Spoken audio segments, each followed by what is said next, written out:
Hello, everybody. For this first social studies review, I'm going to show you a couple of things. I'm going to show you where you can find the practice tests to go over for the social studies, and then I'm going to go through a slide with some key terms that you need to know. But what's really important about, there's a couple of things that are really important. First of all, if you don't have pen and paper with you, put this on pause, go grab that. You're going to need to write some of this down. I'm going to give you like tricks on how to remember things that will hopefully help. And then I'm going to make a follow-up um, I'm going to do a follow-up video on the practice test because I'm not able to easily get some of the information you need to know on here. So on this particular video, we're just going to do the key terms that are always on the OGTs. And on the next one, I'm going to go through important historical moments. So to get started, this is the OGT information guide. To access the practice test, you'll go to the study resources. And then here is your click or your link for the practice test. When you click in, I'm actually going to log out so I can show you what it looks like on your side. Let's try that again. So you're going to go here and you'll come up with this page. You're going to do take a test without logging in. That way you don't have to create an account and you just go in and then it'll bring you here and you have the social studies here. It gives you 5 years of published tests. What you'll find is that they kind of ask you the same topics on every single test, and that's exactly what they're going to do on the one you're going to take. So we're going to go over those main topics today. And we're going to start with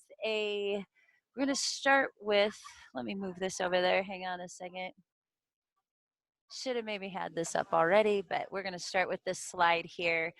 And I start with this timeline. It's a lot, but these are the key moments in history that you're going to need to have some information about. And then up here, it's really important. And this is where I need you to take out your pen and paper because I need you to write this down. So this is this starts about the 1600s and we go up to like mid 1800s here. This is when our economy was primarily agricultural.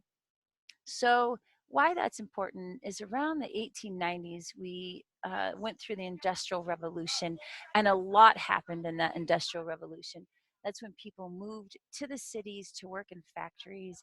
It was putting a lot of pollution into the air, and a lot of social movement happened at that time. So people were leaving the farms, and the urban landscape was growing. So people were moving here to work in factories. And then we have urbanization here. So what ends up happening? Everyone's moving to the cities. Cities get super crowded, super dirty. People want to get away from that, so they start wanting to move to the suburbs. What facilitates that?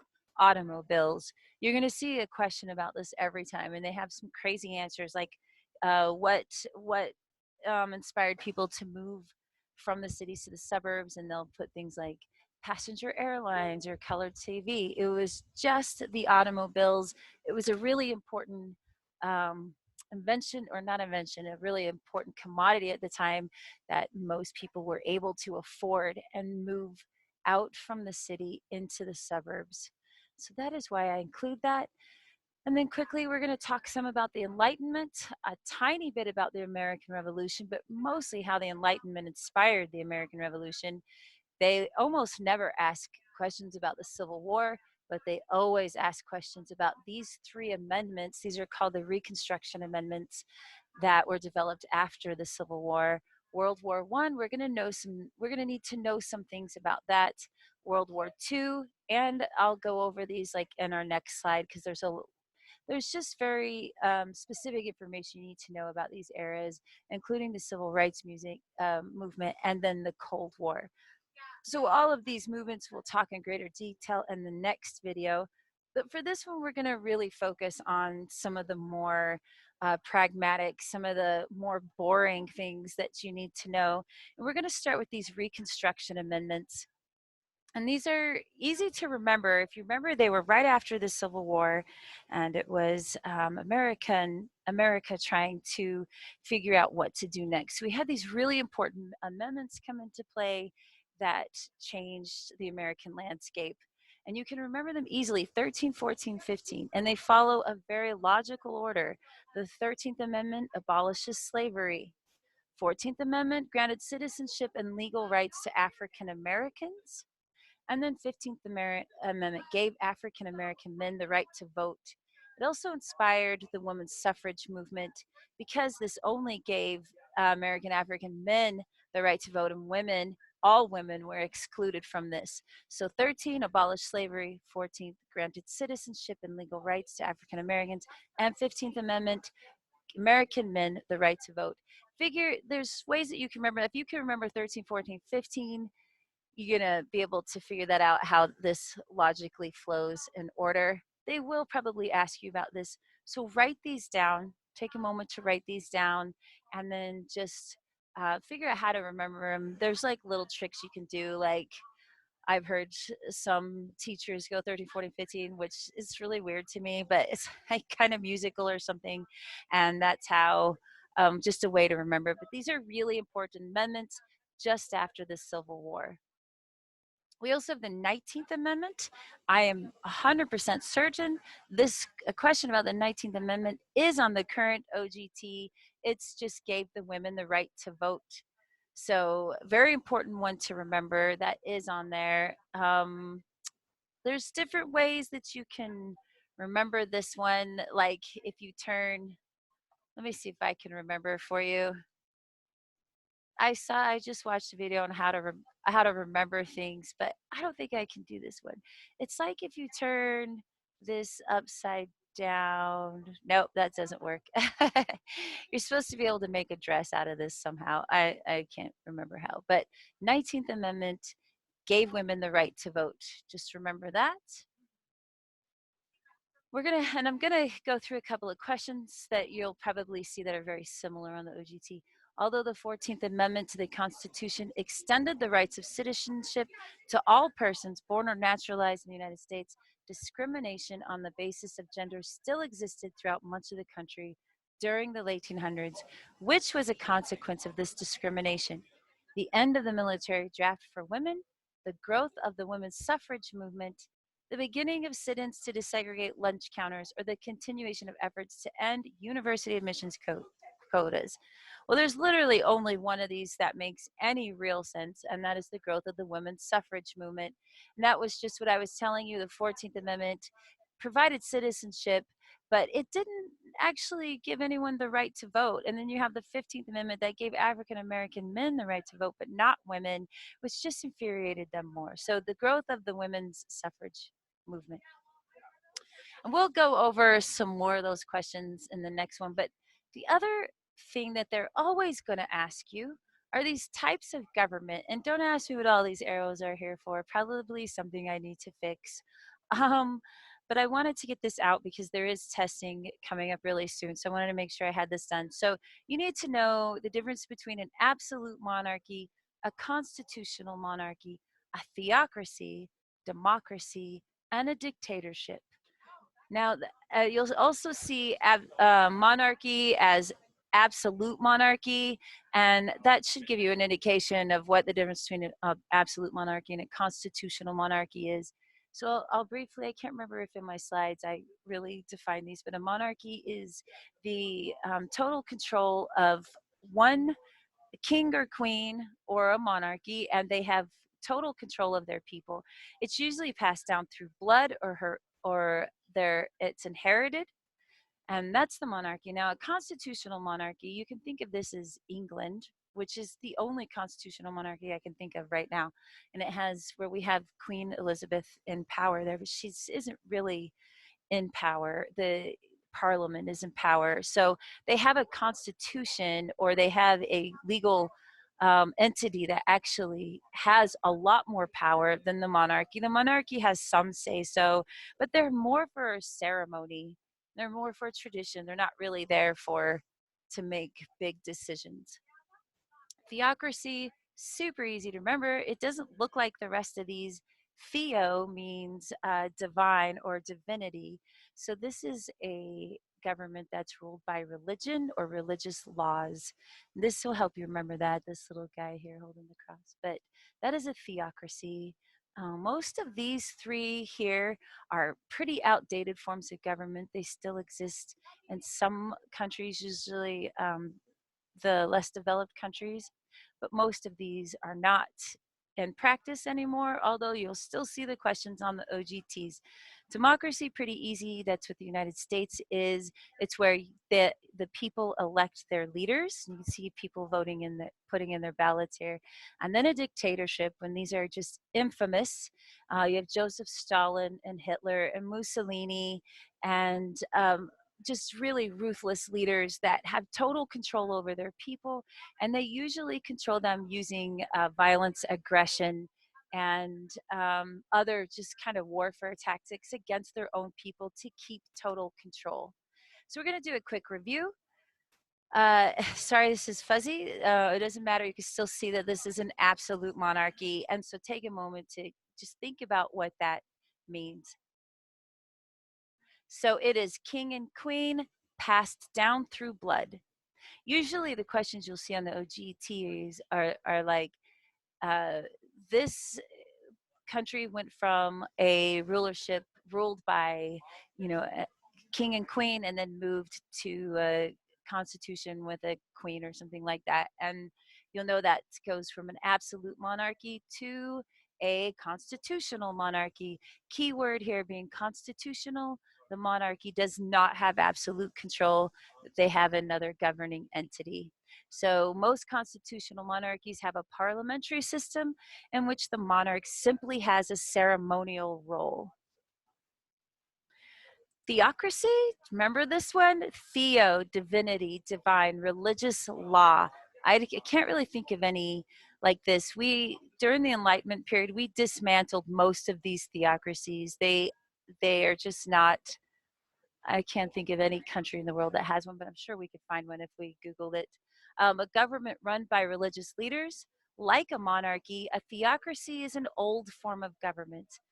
The government claims to be directed by God or divinely blessed. There is no separation of church and state.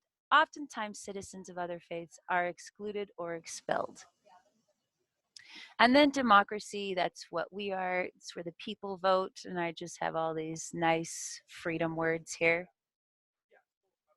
And then a dictatorship, and that is where you have one ruler that is in control. A dictatorship consists of a rule by one person or a group of people. A dictatorship is a body of government where total control and dominance lies with a small group of people or one person. A good example of a dictatorship is North Korea. I think it's Kim Jong-un now. A leader takes control over the government, has total power. So there is a question on the OGT. I don't think I have it on here, where it talks about if you were doing a march in, what would be the difference between doing a peace march for a democracy versus a dictatorship?